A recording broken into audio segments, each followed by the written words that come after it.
नमस्कार दोस्तों, स्वागत है आप सभी का सोशल नोट चैनल पर।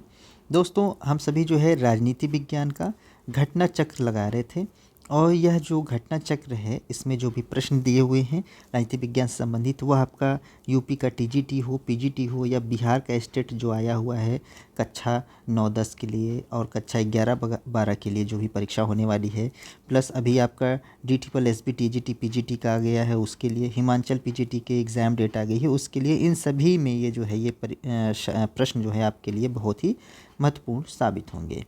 तो उसी दृष्टि में, उसी दिशा में हम लोगों ने काफ़ी प्रश्नों को हल कर लिया है और इस समय हमारा लोग चल रहा है जो राजनीतिक चिंतक हैं उनके प्रश्नों को हल कर रहे हैं। तो आज उसी के आगे यह दूसरी वीडियो है, तो आइए देखेंगे और शुरुआत करेंगे। तो 30वां प्रश्न है,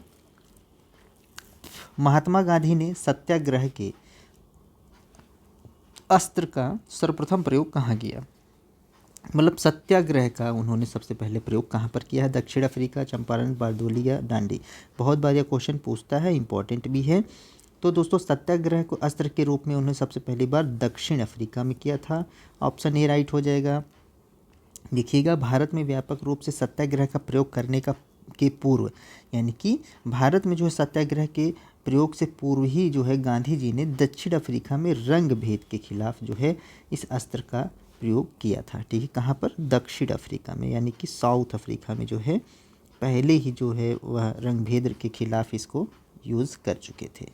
अगला प्रश्न है आपके सामने, निम्नलिखित में से किसने सत्याग्रह अपनाया था? तो नेहरू हैं, गांधी जी, अंबेडकर, पटेल। तो ये सबसे आसान सा है, ऑप्शन बी हो जाएगा, गांधी जी। ठीक है, अगला देखेंगे, 1936 में किसने कहा गांधीवाद जैसी कोई चीज़ नहीं है? यह बहुत ही इंपॉर्टेंट क्वेश्चन है, रिपीट करता है। तो गांधीवाद जैसी कोई चीज़ नहीं है, मौलाना अबुल कलाम आज़ाद, टैगोर, नेहरू, महात्मा गांधी। गांधी जी खुद ही कहते थे कि गांधीवाद जैसी कोई भी चीज़ नहीं है। तो ऑप्शन यहाँ पर डी राइट हो जाएगा। ये भी रिपीट करता है, तो ध्यान से देखेंगे, इसकी व्याख्या जरूर देखिएगा। गांधी जी की शिक्षाओं के अक्सर गांधीवाद के नाम से संबोधित किया गया, परंतु इस शब्द से उन्हें कोई स्वयं आपत्ति थी। ठीक है, महात्मा गांधी का कहना था कि गांधीवाद जैसी कोई वस्तु नहीं है और मैं अपने बाद कोई संप्रदाय नहीं छोड़ना चाहता। मैं कभी इस बात का दावा नहीं करता कि मैंने कोई नया सिद्धांत चलाया। मतलब कि वो चाहते थे कि मेरे बाद जो है गांधीवाद जैसी कोई चीज़ ना हो, कि यह गांधीवादी बात या मैंने कोई सिद्धांत दिया था। आप लोग इसे गांधीवाद ना कहें, इसमें वाद जैसा कुछ भी नहीं है। ठीक है, वाद का मतलब क्या है कि सिद्धांत, यहाँ पर वाद से सब मतलब हो जाता है कि गांधीवाद या सिद्धांत जैसी कोई भी बात इसमें नहीं है। अन्य महत्वपूर्ण बात है कि गांधी इरविन समझौते के बाद एक सार्वजनिक सभा में गांधी जी ने अपने वक्तव्य में कहा था कि गांधी मर सकता है परंतु गांधीवाद सदा जीवित रहेगा। ठीक है, तो ये एक इम्पॉर्टेंट पॉइंट हो जाएगा। अगला है, गांधी जी ने अपने सिद्धांतों का प्रतिपादन मुख्य रूप से अपने दो पुस्तकों, एक तो था हिंद स्वराज और दूसरा अपनी आत्मकथा था मेरे सत्य के प्रयोग, my experiments with the truth में किया था। गांधी जी की रचनाओं में अगर देखा जाए तो शांति और युद्ध में अहिंसा, नैतिक धर्म, सत्याग्रह, सत्य ही ईश्वर है, सर्वोदय आदि शामिल है। इसके अतिरिक्त गांधी ने दक्षिण अफ्रीका में इंडियन ओपिनियन नामक साप्ताहिक पत्रिका तथा भारत में यंग इंडिया, हरिजन, नवजीवन, हरिजन सेवक, हरिजन बंधु आदि पत्रों का संपादन किया था। तो यह जो इनके पत्र हैं यह बहुत ही इम्पोर्टेंट हैं, इसलिए इनको ध्यान से आप लोगों को देखना चाहिए। ठीक है, ये पूछता है कि यह किसने चलाया था। अगला 33वां प्रश्न है, दक्षिण अफ्रीका में महात्मा गांधी के आश्रम का क्या नाम था? यह भी इम्पॉर्टेंट है। तो फिनिक्स है, साबरमती, सत्याग्रह, सर्वोदय। तो दोस्तों, जो दक्षिण अफ्रीका में महात्मा गांधी के आश्रम का नाम था वह फिनिक्स था। ऑप्शन ए राइट है। दक्षिण अफ्रीका में महात्मा गांधी ने जब 1904 में फिनिक्स आश्रम की स्थापना की, जबकि 1910 में जोहान्सबर्ग में टॉलस्टॉय फॉर्म की स्थापना की थी। तो ये दोनों यहाँ पर इम्पॉर्टेंट फैक्ट है, इन दोनों को आप लोग नोट डाउन करिएगा। 34वां प्रश्न है, किसने कहा कि धर्म से वंचित राजनीति एक मृत्यु जाल है क्योंकि वह आत्मा का हनन करती है? दोस्तों, यह बात भी कौन बोलता है? तो महात्मा गांधी कहते हैं। ऑप्शन ए राइट हो जाएगा। धर्म से वंचित राजनीति एक मृत्यु जाल है, चूँकि धर्म और राजनीति को क्या करते हैं, मिश्रित करते हैं। ठीक है, तो कहते हैं कि एक मृत्यु जाल है क्योंकि वह आत्मा का हनन करती है।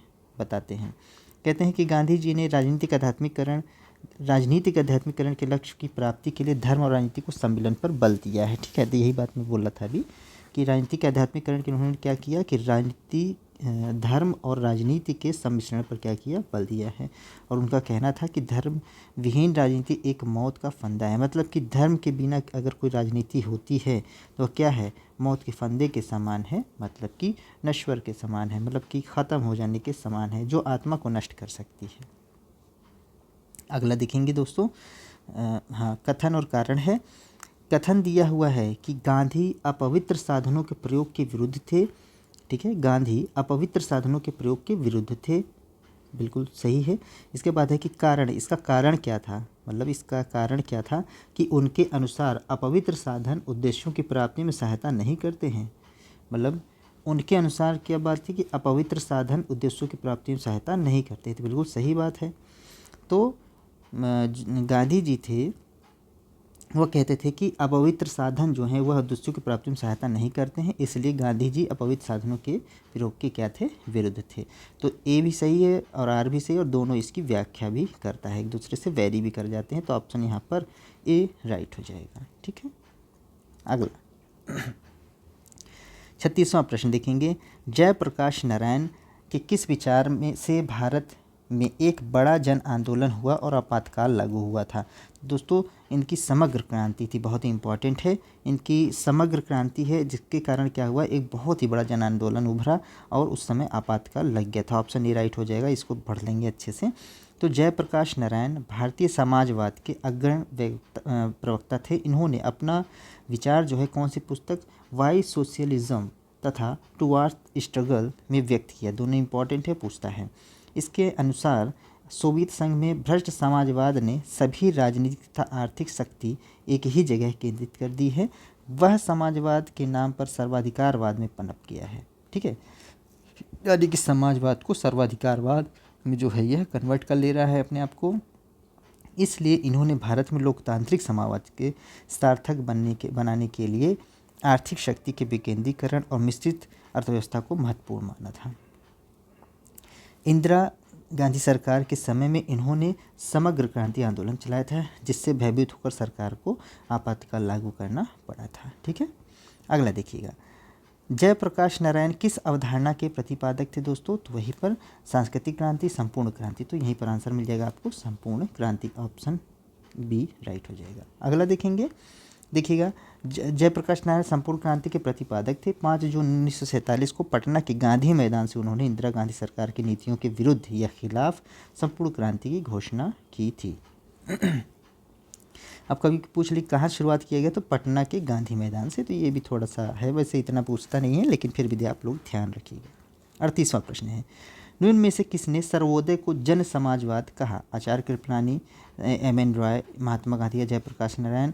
तो सर्वोदय को उन्होंने जन समाजवाद कहा था या लोक समाजवाद कहा था, तो जयप्रकाश नारायण हो जाएंगे। ऑप्शन यहाँ पर डी राइट हो जाएगा। अगला देखते हैं। देखिए,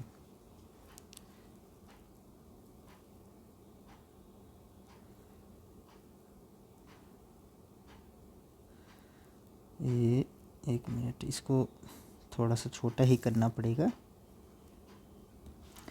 गांधी के अहिंसा के सिद्धांत के निम्नलिखित लक्ष्यों में से कौन सा सही है? ठीक है, तो देखिएगा और अपने उत्तर का चयन निम्नलिखित कोटों की सहायता से करना है। नीचे ये कोट दिया है, उसकी सहायता से ये हल करना है। तो देखिएगा, यह निष्क्रियता नहीं है, अहिंसा का साधन जो है यह निष्क्रियता नहीं है, तो यह सही बात है। सक्रिय एक जो था यह था। इसका मूल सिद्धांत सत्य है। ठीक है, बिल्कुल सही बात है। तो यह सत्य पर भी आधारित था और यह जो है सक्रिय था, यह भी ठीक है, यह भी ठीक है। यह कमज़ोरों का शस्त्र था। तो गांधी जो है अहिंसा को कमज़ोरों का शस्त्र नहीं मानते थे, तो यहाँ पर 3 गलत हो जाएगा। यह जन सहभागिता का साधन है, यह जन सहभागिता मतलब आपस में लोगों को सहभागिता का साधन है, तो यह भी राइट था। यहाँ पर 1, 2 और 4 सही है, देख लीजिएगा 1, 2, 4 जिसमें सही हो। 1 और 2 है, 2, 3, 4, 1, 3, 4। तो यहाँ पर देखिएगा कहीं पर भी 1, 2, 4 नहीं ठीक है, तो आंसर क्या है? 1, 2 और 4 राइट है। तो इसको आप लोग देख लीजिएगा, इसमें से कोई ऑप्शन सही नहीं है। ठीक, अगला देखिएगा। 40वां प्रश्न है, प्रान्यास सिद्धांत का प्रतिपादन किसके द्वारा किया गया? प्रान्यास सिद्धांत तो स्वामी विवेकानंद हैं, जवाहरलाल नेहरू, महात्मा गांधी, दादा भाई नौरोजी। दोस्तों तो प्रान्यास सिद्धांत के प्रतिपादक कौन है? Mahatma Gandhi. Option C right हो जाएगा। प्रान्यास सिद्धांत, साथ ही इसको क्या कहते हैं? ट्रस्टशिप का सिद्धांत बहुत बार पूछता है, तो इसको साथ ही साथ न्यास का सिद्धांत भी कह देता है कभी कभी, न्यास का सिद्धांत। ठीक है, ट्रस्टशिप का सिद्धांत, न्यास सिद्धांत, ये सभी सिद्धांत एक ही हैं, नाम बदल के पूछता है। का प्रतिपादन गांधी के द्वारा किया गया था। इस सिद्धांत के अनुसार पूंजीपतियों द्वारा स्वयं को अपनी संपत्ति का स्वामी न मानकर संरक्षक मानना चाहिए। ठीक है, कि पूंजीपतियों का जो उनकी संपत्ति है उसको अपना स्वामी ना माने, बल्कि क्या करे? संरक्षक माने और जनता की भलाई के लिए उसका यूज करें। गांधी क्या कहते थे कि धनी व्यक्ति अपनी आवश्यकताओं से अधिक ज़मीन, जायदाद, कारखाने आदि का स्वामी न समझे, अपितु इसे समाज की धरोहर माने।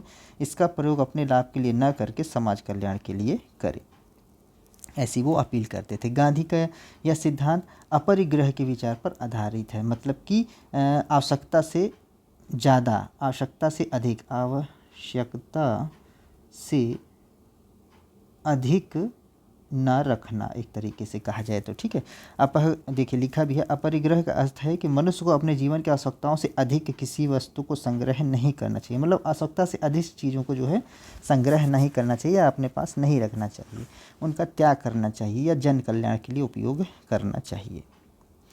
अगला क्वेश्चन यहीं से देखेंगे, गांधीवादी अर्थव्यवस्था निम्नलिखित में से किस सिद्धांत पर आधारित है? दोस्तों तो अब अर्थव्यवस्था की बात आ रही है ना, तो अब अर्थव्यवस्था का अर्थ क्या है कि जहाँ पर वो बोलते हैं कि जो अपना धन है उसको, आवश्यकता से अधिक अगर वो धन है तो उसको अपना नहीं समझना चाहिए। यानी कि यह किस में आया था? यह आया आपका न्यास के सिद्धांत में, प्रान्यास के सिद्धांत में या ट्रस्टशिप के सिद्धांत में। तो देखिएगा यहाँ पर न्यास है, ट्रस्टशिप है, तो आंसर यहाँ पर सीधे सीधे बी राइट हो जाएगा। 42वां प्रश्न है दोस्तों, ट्रस्टशिप के सिद्धांत का प्रतिपादन किसने किया है? तो अरविंद एम.एन. रॉय हैं, नेहरू हैं, गांधी जी हैं, तो ऑप्शन डी राइट हो जाएगा। सिंपल सा है, एक बार समझ लेंगे तो बार बार इन प्रश्नों को हल करते रहिएगा। 43वां है, महात्मा गांधी ने इस पर विश्वास किया कि सत्ता, राजनीति, साधनों को विशुद्धता, राज्य एकाधिकार, योजना, भारी उद्योग। गांधी जी ने इस पर विश्वास किया, किस पर? तो दोस्तों वो जो साधन थे, साधनों की विशुद्धता, मतलब कि साधन सत्य हों, सही हों। ठीक है, गलत रास्ते का चुनाव ना करें या गलत चीज़ों को साधनों का प्रयोग ना करके जो है किसी चीज़ को प्राप्ति की जो है आवश्यकता रखी जाए। ठीक है, तो ऑप्शन बी यहाँ पर राइट होगा। देखेंगे इसकी व्याख्या कि साधनों की विशुद्धता का मतलब है कि गांधी जी का विचार था कि गलत रास्ते का चुनाव कर आप अभीष्ट तक नहीं पहुंच पाएंगे, वही चीज़ है। ठीक है, मतलब दूसरे शब्दों में मैंने बताया कि गलत रास्तों का उपयोग करके किसी चीज़ को प्राप्त करने की चेष्टा ना करें, क्योंकि उससे क्या है कि आप उस वस्तु तक नहीं पहुंच सकते हैं। ठीक है, वही बात ये कह रहे हैं कि सही लक्ष्य का निर्धारण पर्याप्त नहीं है, बल्कि उसी के अनुरूप साधनों की विशुद्धता भी आवश्यक है।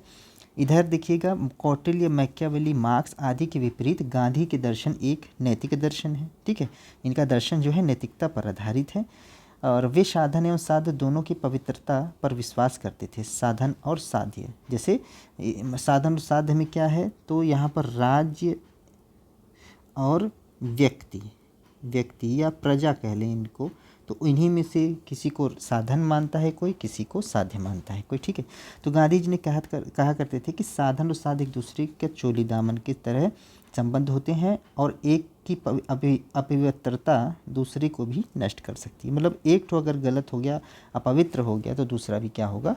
ख़त्म हो जाएगा। गांधी जी कौटिल्य के इस कथन से सहमत नहीं थे कि साध्य ठीक होना चाहिए, साधन चाहे कैसे भी हों, जबकि वो दोनों को सही समझते थे, सही होना सही ठहराते थे। उनकी दृष्टि में तो साधन ही साध्य का निर्माण करते हैं। गांधी जी के शब्दों में साधन बीज के समान है और साध्य वृक्ष के समान है। जिस प्रकार वृक्ष और बीज में संबंध है, उसी प्रकार साधन और साध्य में संबंध है।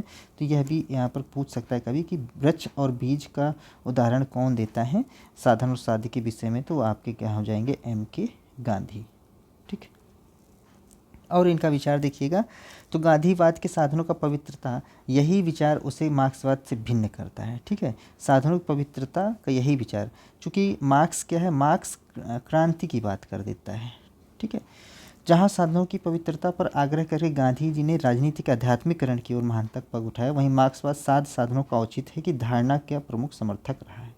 ठीक है, अगला देखेंगे। गांधी के सिद्धांतों के अनुसार निम्नलिखित में से कौन सा वाक्य सही नहीं है। देखिएगा, सत्याग्रही का उद्देश्य शत्रु को पराजित करना है। तो सत्याग्रही का उद्देश्य शत्रु को पराजित करना नहीं होता है, ठीक है, बल्कि शत्रु को सुधारने में विश्वास करता है। एक तरीके से देखा जाए तो शत्रु का हृदय परिवर्तन की बात करता है। क्या? हृदय परिवर्तन की बात करता है। देखिएगा, सत्याग्रही का शस्त्र अहिंसा है, बिल्कुल राइट है। सत्याग्रही को अपने संकल्प में दृढ़ विश्वास वाला होना चाहिए, ये भी ठीक है। सत्याग्रही को विरोधियों के प्रति द्वेष भाव नहीं रखना चाहिए, ये भी ठीक, मतलब कि बिल्कुल शांति से हर एक चीज़ करना चाहिए। तो यहाँ पर ऑप्शन ए राइट हो जाएगा। व्याख्या देखिएगा, सत्याग्रही का उद्देश्य शत्रु को पराजित करना नहीं बल्कि उसके हृदय को जीत लेना है। देखिए वही चीज़। गांधी जी के अनुसार सत्याग्रही का सबसे बड़ा अस्त्र क्या होता है? अहिंसा है। वह विरोधी की हिंसा का जवाब कष्ट सह कर देता है, मतलब कि व्यक्ति के हृदय को पिघलाने वाला कार्य। अंततः सत्याग्रही विरोध का हृदय परिवर्तन कर असत्य मार्ग से चलने पर रोक देना, मतलब कि जो विद्रोही है उसका हृदय परिवर्तन कर दे और वह जो असत्य के मार्ग पर चल रहा है वो किस मार्ग पर चलने लगे? सत्य के मार्ग पर आ जाए, या वह असत्य का मार्ग छोड़ दे। अगला देखेंगे। गांधी ने अपने विचारों को निम्न में से किस आधार पर प्रकट किया है दोस्तों? तो पंथ है, वाद है, रूढ़ि, प्रयोग है। तो गांधी जी का जो विचार था वो बोलते थे कि यह कोई पंथ नहीं है, कोई वाद नहीं है, गांधीवाद जैसी कोई चीज़ नहीं है या रूढ़ि भी नहीं है। तो वह अपना प्रयोग करते थे, जैसे मेरे सत्य के प्रयोग आधारित है, उनका सारी चीज़ें प्रयोग पर आधारित थी। तो ऑप्शन यहाँ पर डी राइट हो जाएगा। 46वां प्रश्न है कि गांधी विद्यमान शिक्षा की व्यवस्था में किसके द्वारा परिवर्तन करना चाहते थे? तो व्यावसायिक मूल शिक्षा, समाजवादी शिक्षा, उदारवादी शिक्षा। ये भी इम्पोर्टेंट है, कभी ना कभी पूछा जाएगा आपके उत्तर प्रदेश या आदि परीक्षाओं में। तो यह मूल शिक्षा का जो बुनियादी शिक्षा थी उस पर जो है बल दिया करते थे। ऑप्शन यहाँ पर बी राइट हो जाएगा। देखिएगा कि 1937 में गांधी जी ने वर्धा में हो रहे शिक्षा सम्मेलन में अपनी मूल शिक्षा की एक योजना प्रस्तुत की, जिसमें मैट्रिक स्तर तक अंग्रेजी रहित शिल्प शिक्षा का प्रावधान था। ठीक है, ये इंपॉर्टेंट पॉइंट है, ध्यान दीजिएगा। इसके बाद है गांधी जी की बुनियादी शिक्षा राष्ट्रीय सभ्यता संस्कृति के नज़दीक थी, साथ ही सामुदायिक जीवन के आधारभूत व्यवस्थाओं से जुड़ी हुई थी। ठीक है, अगला 37वां प्रश्न है, 47वां है कि गांधी दर्शन में समाजवाद का विकल्प क्या है दोस्तों? तो अहिंसा है, न्यायधारिता है, पंचायती राज है, सत्य है। तो गांधी के दर्शन में जो समाजवाद है वह ट्रस्टशिप है। क्या है? ट्रस्टशिप है, या प्रन्यास है, या न्यायधारिता है। ऑप्शन बी राइट हो जाएगा।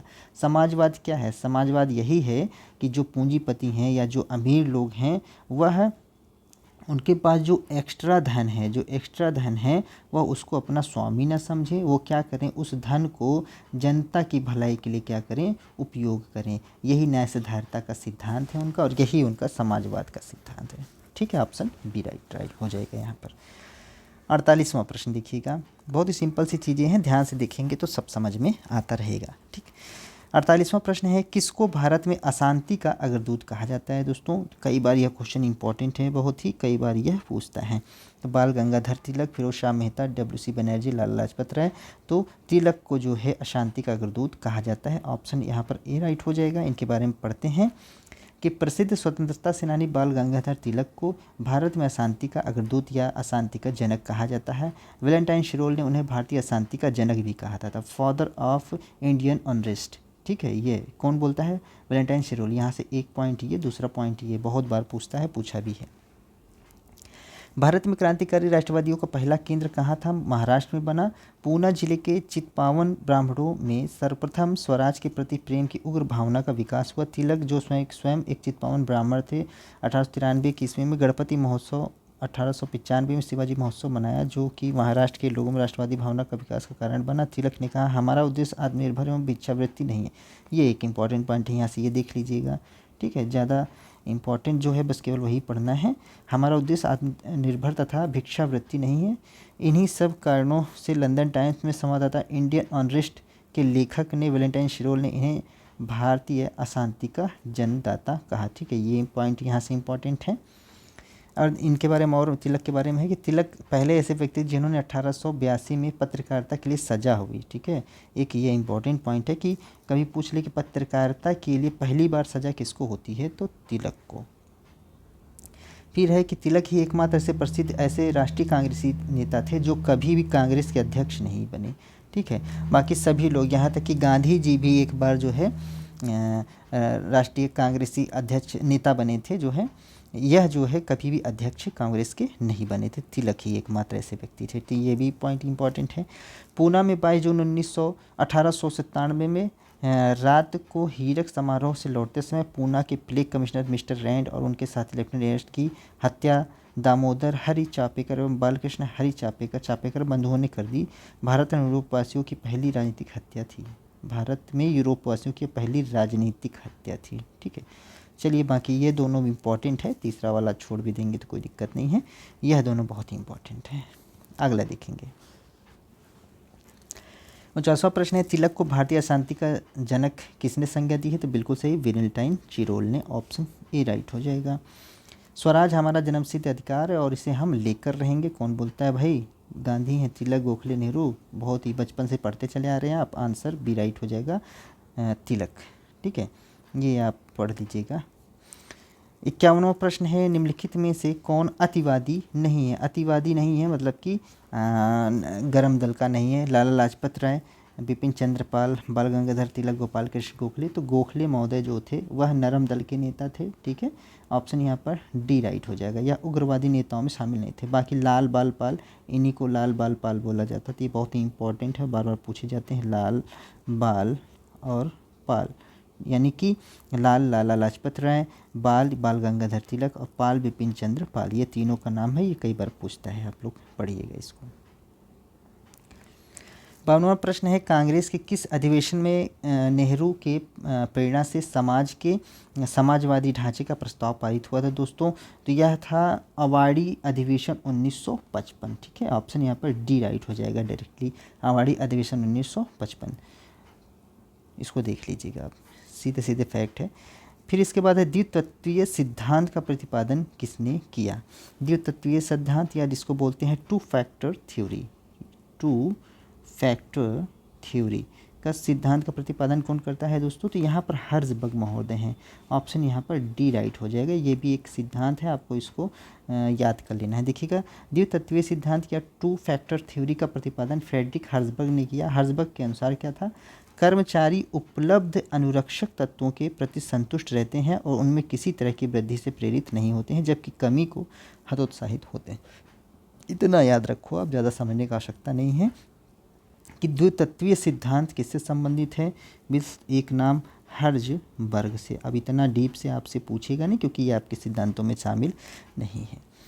54वां प्रश्न है, डेविड एप्टर के अनुसार निम्नलिखित में से कौन सा राजनीतिक विश्लेषण का महत्वपूर्ण परंपरा नहीं है। संस्थावाद है, बहुलवाद है, संरचनावाद है, एक सदनवाद है। तो यहाँ पर दोस्तों एक सदनवाद जो है डेविड एप्टर के अनुसार राजनीतिक विश्लेषण में शामिल नहीं था। ऑप्शन यहाँ पर डी राइट हो जाएगा। देखिएगा, एप्टर ने अपनी कृति द पॉलिटिक्स ऑफ मॉडर्नाइजेशन में एक सदनवाद के राजनीतिक विश्लेषण की परंपरा शामिल नहीं किया है। ठीक है, ये सब देखिए फैक्ट है, आप लोग इसको याद ही करेंगे और इसमें कुछ भी नहीं है, क्योंकि ये सिलेबस में आपको दिखेगा नहीं कि डेविड एप्टर पढ़ना है। डेविड एप्टर पढ़ना नहीं है, बट क्वेश्चन पूछा रहता है चूँकि, तो वो घुमा देता है। 2, 4, 10 क्वेश्चन आपको ऐसे ही मिलने हैं, और जो पढ़ा रहेगा इस तरीके की चीज़ें तो वही कर लेगा। 55वां प्रश्न है, राम मनोहर लोहिया किसके समर्थक थे दोस्तों, तो विकेंद्री समाजवाद, साम्यवाद, कैल समाजवाद, श्रेणी समाजवाद, फेबियन समाजवाद। तो राम मनोहर लोहिया चौखंबा सिद्धांत, विकेंद्रीकृत समाजवाद से संबंधित थे। ऑप्शन ए राइट हो जाएगा। देखिएगा, राम मनोहर लोहिया विकेंद्रित समाजवाद या डिसेंट्रलाइज्ड सोशलिज्म के समर्थक थे। लोहिया अपनी चर्चित पुस्तक एस्पेक्ट्स ऑफ सोशलिस्ट पॉलिसी, बहुत इंपॉर्टेंट है, में कहा कि समाज की संरचना में 4 परतें, गांव, मंडल, प्रांत, राष्ट्र पाए जाते हैं। यदि राज्य का गठन इन 4 परतों के अनुरूप किया जाए तो वह समुदाय को सच्चा प्रतिनिधि बन जाएगा। इस व्यवस्था को लोहिया जी ने क्या दिया था, चौखंबा राज्य। ठीक है, चौखंबा राज्य में क्या क्या शामिल था, गांव, मंडल, प्रांत और राष्ट्र। इसी को उन्होंने चौखंबा राज्य या 4 पिलर स्टेट की संज्ञा दी थी। और बहुत ही वेरी वेरी वेरी इंपॉर्टेंट है, क्योंकि ये सब क्वेश्चन यहीं से पूछ लेता है। अगला देखेंगे, यह कथन किसका है कि कुछ व्यक्ति शासन करें तथा अन्य व्यक्ति शासित हों। यह न केवल एक अनिवार्य व्यवस्था है बल्कि लाभप्रद भी है। अपने जन्म के समय से कुछ व्यक्ति परिधानता के लिए नियत होते हैं व अन्य व्यक्ति शासन करने के लिए। कौन बोलता है ये बात दोस्तों? तो हॉब्स, बोंदा, बेंथम, अरस्तू। तो यहाँ पर अरस्तू हो जाएगा, ऑप्शन डी राइट हो जाएगा। अरस्तू की जब व्यवस्था आप पढ़ेंगे तो आपको कुछ यहाँ पर समझ में आएगा। यहाँ छोटा सा दिया हुआ है, वही चीज़ बार बार भूलेगा। 57वां प्रश्न है, अंतर्राष्ट्रीय राजनीति में यथार्थवादियों को तामस पुत्र और आदर्शवादियों को प्रकाश पुत्र की संज्ञा किसने दी थी भाई? यथार्थवादी माने कि रियलिस्ट और आदर्शवादी माने कि आइडियलिस्ट को प्रकाश पुत्र की संज्ञा कौन देता है? तो यहाँ पर मर्गेनथाउ, पामर, पार्किंसंस, नाइबर हैं, स्प्राउट है दूसरों। तो यहाँ नाइबर हैं, इन्होंने दिया था, ऑप्शन सी राइट हो जाएगा।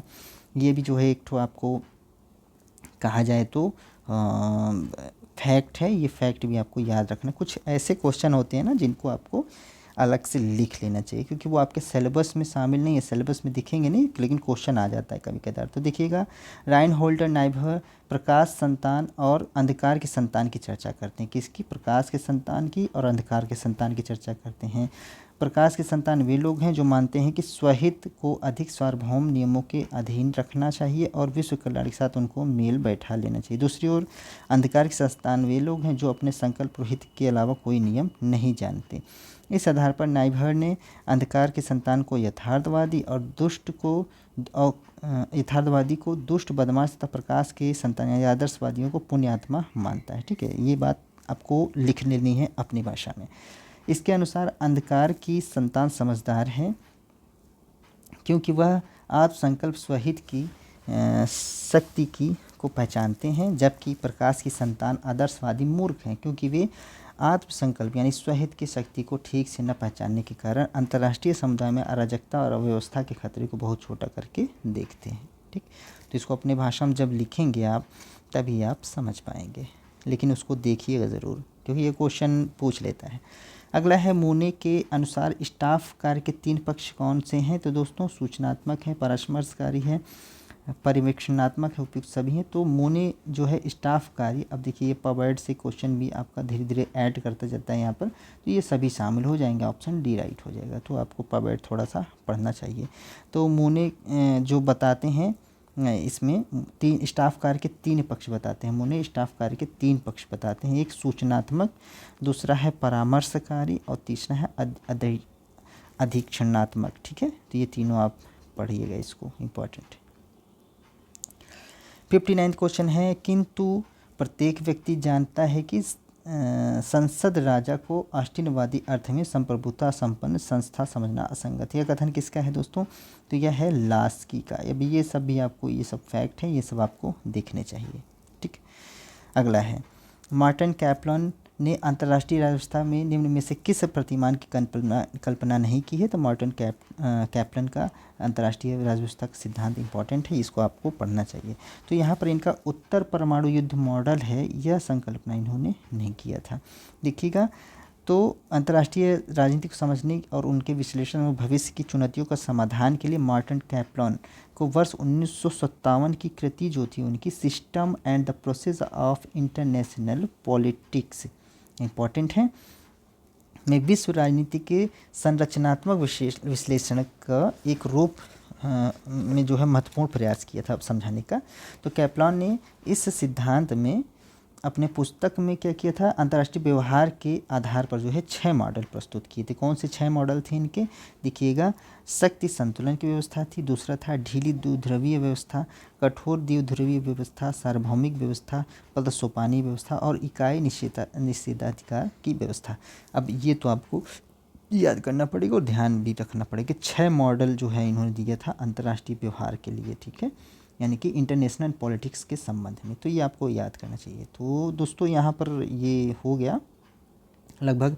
आज भी हम लोगों ने 30 प्रश्नों को हल कर लिया और ये हम लोग पढ़ रहे हैं जो राजनीतिक विचारक हैं। ठीक है, क्या है ये?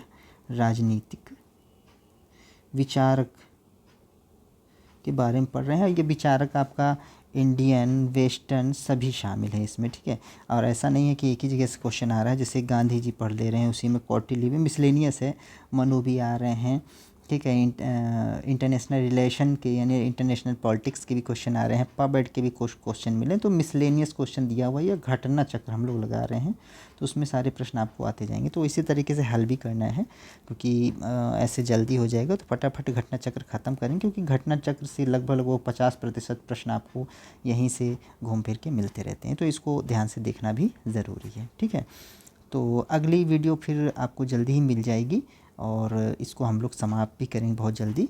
और आपका राजनीतिक सिद्धांत का जो आपकी वीडियोज़ हैं उसके सभी वीडियो आपके पड़े हुए हैं चैनल पर। प्लेलिस्ट में आप जाएंगे तो शुरुआत से 1 से लेकर लगभग 30 उस वीडियो हैं, तो उसको आप देख लीजिए, तो आप हल कर सकते हैं वहाँ से। फटाफट वीडियो को फॉरवर्ड करके तेज़ करके आप देखें उसको, तो आपका हल हो जाएगा। ठीक है, चलिए फिर यहीं से विदा लेते हैं आपसे। आज की वीडियो से जुड़ने के लिए सभी को बहुत बहुत धन्यवाद। जय हिंद।